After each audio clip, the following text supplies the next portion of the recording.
প্রিয় দর্শক, আসসালামু আলাইকুম ওয়া রাহমাতুল্লাহি ওয়া বারাকাতুহু। আশা করি সকলেই সুস্থ আছেন, ভালো আছেন। অন্তর্দৃষ্টি ইসলামিক 24 চ্যানেলের পক্ষ থেকে আপনাদেরকে স্বাগত। আজ আমরা জানব আমাদের প্রিয় নবীজির জীবনী থেকে পবিত্র মাহে রমজান সম্পর্কে গুরুত্বপূর্ণ আলোচনা। তো আসুন আলোচনা করি। শেষ রাতের নীরবতা ভেঙে পবিত্র আমেজে সেহরির প্রস্তুতি চলছে। চারিদিকে প্রশান্তির বাতাস বয়ে যাচ্ছে। তখন পবিত্র রমজান মাস এবং তারই মধ্যে বিশ্বনবী হযরত মুহাম্মদ সাল্লাল্লাহু আলাইহি ওয়াসাল্লাম পরম মমতাময় হযরত আলী রাদিয়াল্লাহু তাআলা আনহুকে নিয়ে সেহরির খাবার খাচ্ছিলেন। তখন তাদের চারপাশে এক প্রশান্তির আবহাওয়া বিরাজ করছিল। সমস্ত মুমিনের হৃদয়গুলো যেন আল্লাহর ধ্যানে পরিপূর্ণ। ঠিক এমন একটি সময় মসজিদের মুয়াজ্জিন হযরত বেলাল রাদিয়াল্লাহু তাআলা আনহু হাঁপাতে হাঁপাতে সেখানে এসে উপস্থিত হলেন। তার চোখে মুখে যেন সেহরির শেষ মুহূর্তের ব্যস্ততা। তখন হযরত বেলাল বলতে লাগলেন, ইয়া রাসূলুল্লাহ সাল্লাল্লাহু আলাইহি ওয়াসাল্লাম, সেহরির সময় তো প্রায় শেষ হয়ে গিয়েছে। এ কথা বলেই হযরত বেলাল বললেন, আমি আজান দিতে যাচ্ছি। তিনি মসজিদের দিকে রওনা হলেন। কিন্তু হযরত বেলাল মসজিদের দরজায় পৌঁছে তখন আজানের প্রস্তুতি নিচ্ছিলেন।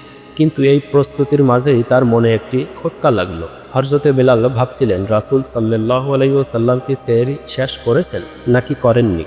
এমন একটি দ্বিধাদ্বন্দ্বের মধ্যে পড়ে তিনি আবার নবীজির কাছে ফিরে গেলেন। গিয়ে দেখলেন তখনও নবীজি সেহরির খাবার খাচ্ছেন। এই পরিস্থিতি দেখে হযরতে বেলাল ব্যাকুল হয়ে বললেন, ইয়া রাসূলুল্লাহ, আল্লাহর কসম করে বলছি, সেহরির সময় তো শেষ হয়ে গিয়েছে। হযরতে বেলালের মুখে এই কথাটি শুনে তখন নবী করিম সাল্লাল্লাহু আলাইহি ওয়াসাল্লাম মুস্কি হেসে খাবার থেকে হাত তুলে নিলেন। আর তখনই বললেন, হে বেলাল, সময় তো এখনও ছিল, কিন্তু তোমার এই কসমের খাতিরে আল্লাহ তাআলা সূর্যকে একটু আগেই উদ্দিত করে দিলেন, যাতে করে তোমার এই কসমটা যাতে মিথ্যা না হয়। এই চমৎকার কাহিনীটির আলোচনা জানতে অথবা শুনতে শেষ পর্যন্ত আমাদের সাথেই থাকুন। তবে হ্যাঁ, এখন পর্যন্ত আমাদের এই চ্যানেলটি যদি সাবস্ক্রাইব করে না থাকেন, তবে আপনাদের কাছে ছোট্ট একটি রিকোয়েস্ট, ভিডিওটিতে একটি লাইক দিয়ে চ্যানেলটি সাবস্ক্রাইব করে আমাদের সাথেই থাকুন। পরম করুণাময় আল্লাহ আমাদের প্রত্যেকের মনের আশা পূরণ করুন, আমিন। তখন হযরতে আলী নবী করিম সাল্লাল্লাহু আলাইহি ওয়াসাল্লামের মুখে এই কথাটি শুনে অবাক হয়ে বলতে লাগলেন, হে বেলাল, আপনি যদি কসম না করতেন তাহলে আমাদের নবীজি যতক্ষণ পর্যন্ত সেহরি খেতেন ততক্ষণ পর্যন্ত সুবহে সাদেক হতো না। সুবহানাল্লাহ, আল্লাহ তাআলার কি অপার মহিমা। আমাদের প্রিয় নবীজির মনে ভালোবাসা ও আদবের সম্মান যার কোনো তুলনাই হয় না। একবার ভেবে দেখুন তো, এভাবেই করে যদি আমাদের বর্তমান সমাজে যদি এমন একটি ঘটনা ঘটতো তাহলে সেই ব্যক্তির কি অবস্থা হতো। একবার ধারণা করে দেখেছেন? এটাই হলো আমাদের প্রিয় নবীজির আদবের শিক্ষা, যার হৃদয়ে সৃষ্টির প্রত্যেকটি মাখলুকের জন্য ভালোবাসায় পরিপূর্ণ।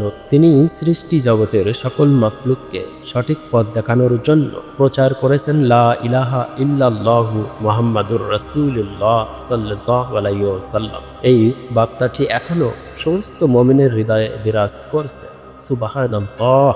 তো আসুন আমরা পরবর্তী প্রসঙ্গে নবীজির জীবনী থেকে আরেকটু জেনে দেখি। তখনও পবিত্র রমজান মাস, সে যেন মক্কা মদিনায় এক অন্যরকম আবহাওয়া বিরাজ করছে। এমন একটি ইফতারের সময়ে হযরতে আলী রাদিয়াল্লাহু তাআলা আনহু ও হযরতে ফাতেমা রাদিয়াল্লাহু তাআলা আনহা তাদের দুই সন্তান হাসান ও হুসাইন রাদিয়াল্লাহু তাআলা আনহুকে নিয়ে রোজা রেখেছেন।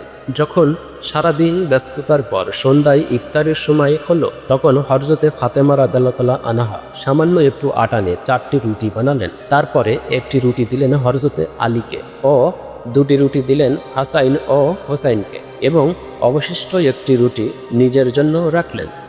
এরই মাঝেই ইফতারির জন্য আজান হলো। তখন সবাই ইফতারি শুরু করলেন। এদিকে ফাতেমা রাদিয়াল্লাহু তাআলা আনহা তার নিজের রুটির অর্ধেকটা খেলেন এবং বাকি অর্ধেকটা তার আঁচলে বেঁধে রাখলেন। এই দৃশ্য দেখেই হযরতে আলী জিজ্ঞাসা করলেন, হে ফাতেমা, তুমি অর্ধেক রুটি খেলে কেন? তোমার কি ক্ষুধা নাই? সঙ্গে সঙ্গে হাসান ও হুসাইন ও মায়ের কাছে এ ব্যাপারে জানতে চাইলেন। তখন ফাতেমা রাদিয়াল্লাহু তাআলা আনহা উত্তরে বললেন, এই রুটি খাওয়ার সময় হঠাৎ আমার আব্বাজানের কথা মনে পড়ল। আমরা তো এখানে আরামে ইফতারি করছি, আর না জানি আমার আব্বাজান কি খাচ্ছেন। কেন জানি আমার মনে হচ্ছে আমার বাবা না খেয়ে আছেন। একজন মেয়ে হিসেবে কিভাবে আমি আমার বাবাকে অন্তর্ভুক্ত রেখে পেট ভরে খাই? কথাগুলো বলেই হযরতে ফাতেমা অর্ধেকটা রুটি নিয়ে নবীজির ঘরের দিকেই ছুটলেন। সেখানে গিয়ে দেখলেন নবীজি মসজিদে। তিনি দরজার সামনে অপেক্ষা করতে লাগলেন। নামাজ শেষ করে নবীজি যখন বাড়িতে ফিরলেন, দেখলেন হযরতে ফাতেমা দাঁড়িয়ে আছেন। তখন নবীজি কারণ জানতে চাইলেন। প্রতি উত্তরে হযরতে ফাতেমা বললেন, আব্বাজান, ইফতারির সময় আপনার কথা খুব মনে পড়ছিল, তাই আপনার জন্য খাবার নিয়ে এসেছি। এই কথাটি শোনা মাত্রই নবীজি চোখের পানি ছেড়ে বললেন, মা, আজ তুমি যদি না আনতে তাহলে হয়তো চতুর্থ দিনের মতো আমাকে উপাস থাকতে হতো। তখন এই কথাটি শুনে ফাতেমা রাদিয়াল্লাহু আনহা কেঁদে ফেললেন এবং রুটির অর্ধেকটা নবীজিকে খাওয়াতে লাগলেন এবং এও বললেন, আব্বাজান, আজ তো আপনাকে খাওয়াতে পারলাম, কিন্তু আগামীকাল কি হবে তা তো আমরা জানি না।